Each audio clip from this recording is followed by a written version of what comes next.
would your creative spirit say?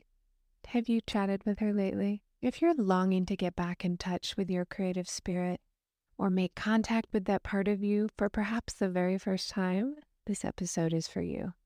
We'll be looking at consciousness from a scientific and philosophical perspective and how your creative spirit is truly longing for creative expression. Welcome to The Modern Creative Woman, exploring the art and science of creativity.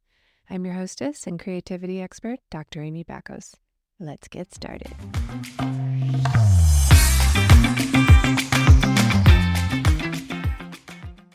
Hello, my friend. Are you feeling creative? Are you in touch with your creative spirit? I want to spend a little time talking about what that means to be in alignment with your creative spirit. And sometimes it is the way through a hectic season of our lives, a busy day at work or with family. And it's certainly a way to connect when we're feeling the stress from the outside world and what's happening. Your creative spirit is, of course, the source of your creativity. It could be a joyful experience of inspiration, insight, maybe it's intuition. Those moments when we're in creative flow, when we have sudden clarity, when we know that we can trust something. Your creative spirit is also part of connecting to something that's larger than you. It might be conscious or unconscious, could be individual, collective, or historical. I really think of our creative spirit as like a primal drive, some kind of essential life force. It's certainly a uniquely human experience. If you've ever had that feeling of desire and longing coupled with the impulse to create something, that's your creative spirit talking. It gives you unlimited flow. It never runs dry, and everybody has access to it. The more you feed your creative spirit, the more creativity you have. Some other words for your creative spirit include your creative force or genius, your creative inspiration. I love that. Creative inspiration will come when we're looking for it. It doesn't just smack us in the head. We have to be open for it. You can also think of it as your creative vision, creative potential, creative fun. Here's some examples of when you might have really felt your creative spirit, so you know what I'm talking about. When a decision became obvious to you, you didn't have to think about it. It might be understanding something in a new way. I think I'm always learning and understanding acceptance in a new way. That's my creative spirit at work, helping me think about acceptance. It's also when you have that sense of being connected to something larger than yourself, like those moments of wonder and awe. There is a lot of research on that feeling, wonder and awe. When everything seems to be coming together, you might credit your creative spirit. When you're creating art and it's just flowing, and also when you're generating feelings of happiness and love, that's your creative spirit at work. So let me ask you a question. What does your creative spirit know that your thoughts are simply unable to comprehend? What does your creative spirit know that your thoughts just can't ever comprehend? It's a lot. One of the problems that we have as human beings is that we often think of consciousness as the thinking part, right? And we tend to imagine it, just behind our eyes. If you put your fingers at your temple and then slide them back to right above your ears, that tends to be where people think of as the seat of their consciousness. Descartes says, "I think, therefore I am." So philosophy has really rested quite a bit on this idea that we are our thoughts. But that spot in the middle of our head, just above our ears, contains the parts of the brain that control language, verbal expression, Broca's and Wernicke's area. And it makes sense that we might imagine that our consciousness stems from thinking. And we have 60,000 thoughts a day. That's a lot. So it makes sense that we would kind of imagine this is how we are conscious. But thinking is only a small part of your consciousness, and it's kind of unrelated or mostly unrelated to who you are as your creative spirit. When we think of collective unconsciousness, that's like a Jungian idea that we all have this experience that connects us together, brings humanity together. What if you did a little experiment with me? If you're driving, don't do this.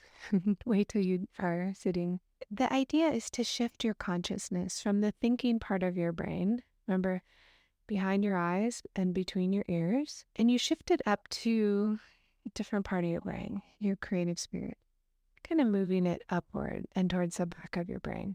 And this space is considered to be the seat of your creative spirit or your creative consciousness. And you can practice this throughout the day. It is a wonderful break. It's a 30-second meditation you can do anytime.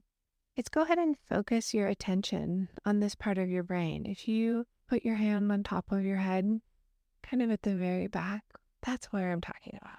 And if you hold your attention there, just even resting your hand on your head or tapping your head, hold your attention there. And it's a different spot of awareness besides all this thinking. Now you can even imagine that this consciousness that you're aware of even extends a little bit outside of your brain.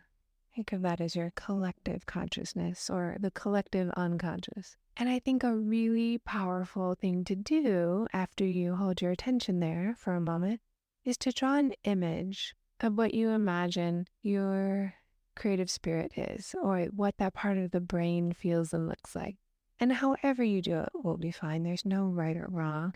But I think watercolors would be really great for this. Of course, give your art about your creative spirit a title.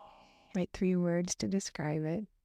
And that'll help shift you back into the thinking part of your brain. And if you want to let me know what you noticed when you held your attention in that part of your brain where your creative spirit is, message me on Instagram at Dr. Amy Bakros. I would love to hear and see your artwork. If you think about your intentions for your creative spirit, you can do a little journaling as well. But even your spontaneous answer right now will be helpful. What's your intention for your creative spirit? Do you want to let her out to play? Do you want to give her room to breathe? Give her space to create? Now, if you pull up some examples of when creative spirit showed up in your life, something that maybe guided you to your next choice, a suggestion to slow down, ideas for authentic art, all those things that give you a thrill of your creative spirit. Ask yourself, how can you cultivate more of that?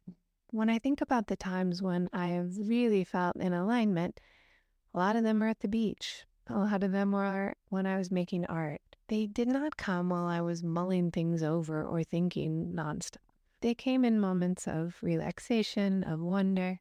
If you recreate that image of your creative spirit every day for a week, you imagine your creative spirit and then do a doodle or a little watercolor about it, I think you would find you would be experiencing your creative spirit in a completely different and more authentic way. Using your art to explore that part of yourself is so powerful.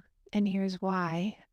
The creative spirit does not rely on words and the symbol of words. It relies on sensation and feeling and the nonverbal expression. So now that you know all about your creative spirit and where you might be able to find her and coax her out from hiding, what will you create? Do come join me in The Modern Creative Woman on Instagram, Facebook, and Pinterest at Dr. Amy Bakros. And if you like what you're hearing on the Modern Creative Woman podcast, I want to give you the scoop on how you can support the podcast.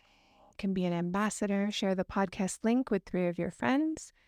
You could be a community supporter by leaving a 5-star review if you think it's worth the 5 stars. And if you have yet to get your copy of the 5 values of the Modern Creative Woman, hop on over to moderncreativewoman.com, join the email list, and get creativity delivered right to your inbox once a month.